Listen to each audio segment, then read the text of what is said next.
The shepherd went in haste to Bethlehem and found Mary and Joseph and the infant lying in a manger.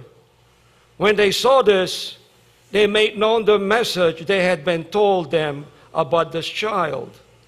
All who heard it were amazed by what had been told them by the shepherds. And Mary kept all these things, reflecting on them in her heart. Then the shepherd returned, glorifying and praising God for all they had heard and seen, just as had been told to them. When 8 days were completed for his circumcision, he was named Jesus, the name given him by the angel before he was conceived in the womb. The Gospel of the Lord. Praise you, Lord Jesus Christ.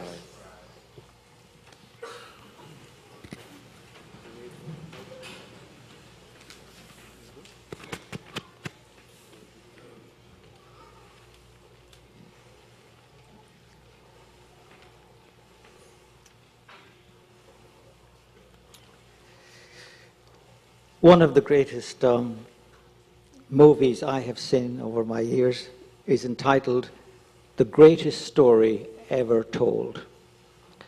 And it's based on a novel with the same title. It was written by a man who was editor of a paper in Baltimore. His name was Fulton Oursler.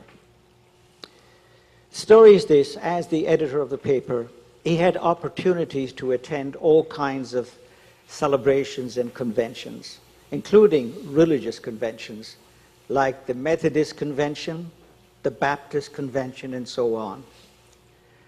And despite the fact that he attended all these religious conventions, at the age of 30, he became an agnostic. He fell into depression and sorrow and a lot of unhappiness. And what added to his great disillusionment and sadness was a serious problem in his family. And so one evening in New York City, it was windy that evening, and he was walking down Madison Avenue, and he came to the famous St. Patrick's Church, which Father Nestor visited last year with some of his family. And I have to tell you that that cathedral was built by Irish waiters and waitresses and carpenters. So now he's standing outside St. Patrick's, doesn't believe in God, and he begins to think, should I go in? After all, he was in a desperate situation. So he goes into the church and he sits down.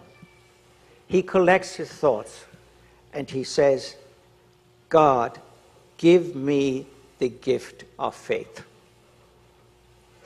And then he gets up and he goes to Our Lady's Chapel. There he kneels down and eventually he begins to pray to her. And this is the prayer that he uttered to Mary. In 10 minutes, so let me get my glasses. I'm getting old, deaf, and dumb. In 10 minutes or less, I may change my mind. I may scoff at all this and love error again. Pay no attention to me then.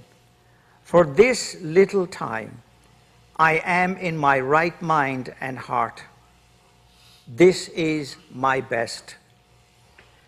Take it and forget the rest.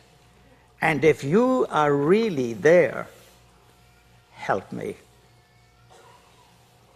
At that moment, he experienced a transformation, a change in his life, which led him to knock at the door of the rectory and to become a Roman Catholic.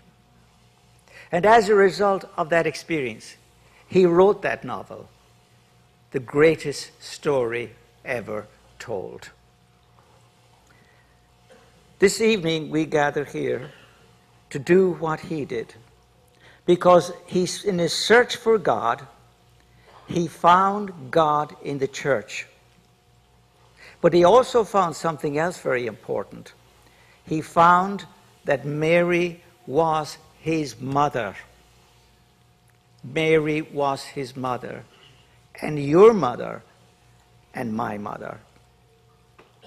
And so, as we embark on a new year, it would be a wonderful resolution for each and every one of us if we decided this evening, every day of the coming year, we will pray to our mother, the mother of our God and our mother. And we can be absolutely certain that she will respond to our prayers, just as she responded to that good man in the chapel of St. Patrick's Cathedral. On behalf of Father Fernando, Father Nestor, Father Carlos, and Father, did I leave out somebody? Diego, we want to wish each and every one of you all the joys and blessings of this Christmas season.